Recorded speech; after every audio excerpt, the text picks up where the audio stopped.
عايزه ايه يا نجلة؟ لازم هتطلبي حاجة. ربنا يخليك يا ابراهيم وتجيب لهم كل اللي يعوزوه. يا سلام يا بابا، انا لسه قلت حاجة. كان نفسي تجيلك اخت جديدة يا نجلة عشان تبقى راحت عليكي وما تبقيش اخر العنقود. وليه ما تطلب لهمش اخ؟ مش كفاية 3 بنات؟ يبقى 4. فيها ايه يا ست؟ كل اللي جيبه ربنا كويس. حد يلاقي ضفر واحدة منهم؟ الله، امال فين سعاد وانصاف يا نجلة؟ سعاد جوه وانصاف لسه ما جاتش من المدرسة، وانا عارفة انك هتيجي من البلد دلوقتي. جيت جري من المدرسة قبل ما تصرف الفلوس. يا عفريتة.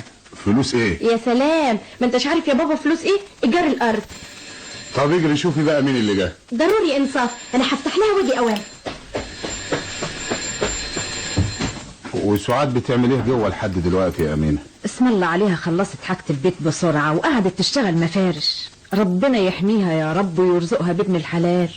شاطرة وعاقلة. بس بقى يا امينه عيبها الكسوف اللي اكتر من اللازم ده. طالعة زيي وده مش عيب. البنت اللي تستحي يا ابراهيم احسن من اللي عينيها مفنجلة. ايوه ما قلناش حاجه، انما بس مش بالشكل ده. دي بنتك سعاد بتتكسف تطلب مني اي حاجه كأني مش ابوها. اصلها حاسه انها كبرت ومستثقله بقى تطلب طلبات. ولا كبرت ولا حاجه، اللي قدها لسه بيروحوا الجامعه. ما هي لو كانت فضلت في المدارس كان زمانها، ده كان زمانها خلصت جامعه كمان. متهيألي ان البنت نفسها مكسوره شويه يا ابراهيم. ليه؟ ده انا واخد بالي منها اكتر من اخواتها. اصلها شايفه العرسان اللي جم لاخواتها وهي لا يا عيني، مع انها الكبيره. احنا عملنا اللي علينا وما رضناش بيهم، لكن انا مش فاهم هي حظها ايه ده. الحقيقه قعدتها في البيت جنت عليها، انما نجلة وانصاف بيروحوا المدرسة ورايحين جايين في الشارع والناس بتشوفهم. تتعدل. انا والله مش عارف ايه اخرة اصرارنا على جواز الكبيرة قبل الصغيرين. ساعات بيتهيألي اوافق وكل واحدة كده هي وحظها. بابا يلا يا بابا، احنا لبسنا خلاص. طيب يا نجلة جايلكم اهو.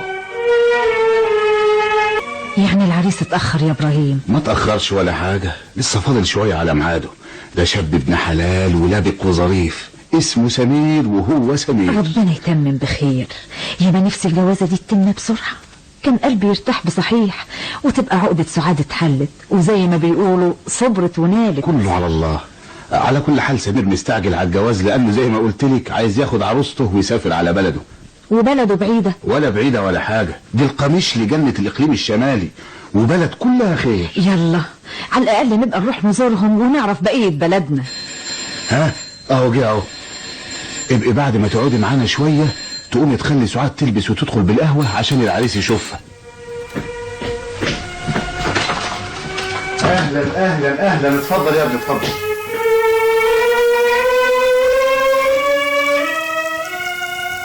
أهلا وسهلا. أهلا بيكم. أقدم لك أمينة هانم أم العروسة. تشرفنا يا أمينة هانم. الله يشرف مقدارك يا ابني. وانت بقى يا أستاذ سمير بقالك كتير هنا؟ أيوة، كل دراستي كانت هنا. لكن أظن العيلة عايشة في القميشلي دلوقتي. نعم، لكن في الأصل بابا نشأ في دمشق وماما من بورسعيد. طبعا عايز تشوف العروسة يا أستاذ سمير. والله أحب أشوفها كل لحظة. دي عروسة هدية، عاقلة وشاطرة وست بيت ممتازة. أنا بكلمك بصراحة، مش تفتكر إني بشهد لها عشان أبوها، لا. أنا شفتها من بعيد أكتر من مرة وسألت الجيران عنكم، والله مدحوا فيها وفيكم بشكل عجيب. الله، لكن شفتها فين؟ شفتها وهي رايحة المدرسة وراجعة منها. شفتها وهي رايحة المدرسة؟ دي سعاد قعدت من المدرسة من مدة. سعاد؟ لكن أنا سألت عنها قالوا اسمها نجلة، وسمعت زميلاتها بينادوا عليها باسم نجلة. نجلة؟ دي نجلة بنت الصغيرة خالص ولسه تلميذة سعاد اسم الله عليها، هي اللي عروسة كويسة وتنفعك بصحيح. أيوة سعاد هي اللي تنفعك يا أستاذ سمير.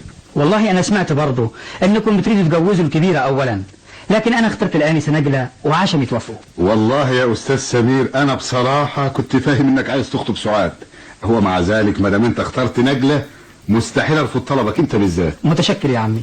أظن واجب بقى أجيب الشبكة الله على مهلك على مهلك. والله أنا فكري ننهي كل شيء بسرعة، وأنا هنزل دلوقتي أجهز الشبكة وأرجع بعد ساعة مع ناس من العيلة عشان نتمم الموضوع. عن إذنكم. على طول كده؟ طب بس لما تشرب القهوة. أصله يظهر عايز يشرب شربات على طول. طب يا ابني مبروك مقدما، مع السلامة. تروح وترجع بالسلامة يا ابني. لا حول الله. ايه رأيك يا أمينة؟ ما انت وافقت وخلاص يا ابراهيم. اعمل ايه؟ شاب كويس وكل اللي سألتهم عنه مدحوا فيه خالص، ثم يعني الامتى بس نفضل نرفض العرسان؟ لكن ايه بس يا أمينة؟ احنا نتكل على الله وخلاص، ويمكن جواز نجلة يفتح الباب لسعاد. يا ريته كان حتى قال على انصاف اهل وسطانية ويبقى برضه معقول. يا ستها انصاف، عرسانها كتير. هي نجلة فين ناخد رأيها؟ جوه، بس انا خايفه احسن سعاد تاخد على خاطرها. ما احنا بقى نعالج الحكاية دي بلباقة. نجلة نجلة، نعم يا بابا. تعالي اوان. نعم يا بابا، هما الضيوف خرجوا؟ ايوه، ده كان ضيف واحد، المهندس الزراعي سمير وكان جاي يخطبك. ايه رأيك؟ وما كملش تعليم يا بابا؟ كفايه كده يا نجلة. والله اذا حب عريسك يكمل دراستك انتوا حرين مع بعض. بس ايه بقى رأيك في العريس؟ تحب تشوفيه؟ ما انا شفته، اصله ساكن في اول الشارع يا بابا، في بيت واحده زميلتي في المدرسه. يا عفريتة، بقى انت عارفاه؟ لا مش عارفاه الا شكلا بس، لاني كنت بلاحظ انه كان دايما بيبص لي كده، حتى بالاماره هو من الاقليم الشمالي. اهو راح يجيب الشبكة ويجي مع قرايبه. ايه رأيك؟ كويس. يبقى الف مبروك يا بنتي. مبروك يا نبيلة، الف مبروك يا اختي. انت عرفت ازاي يا سعاد؟ كنت جايه هنا وسمعت. الف مبروك يا نبيلة، تعالي بوسك. الف مبروك. عقبالك يا سعاد، ان شاء الله يا بنتي هيجيلك ابن الحلال اللي يهنيكي ويسعدك. ايه يا امينة، مالك؟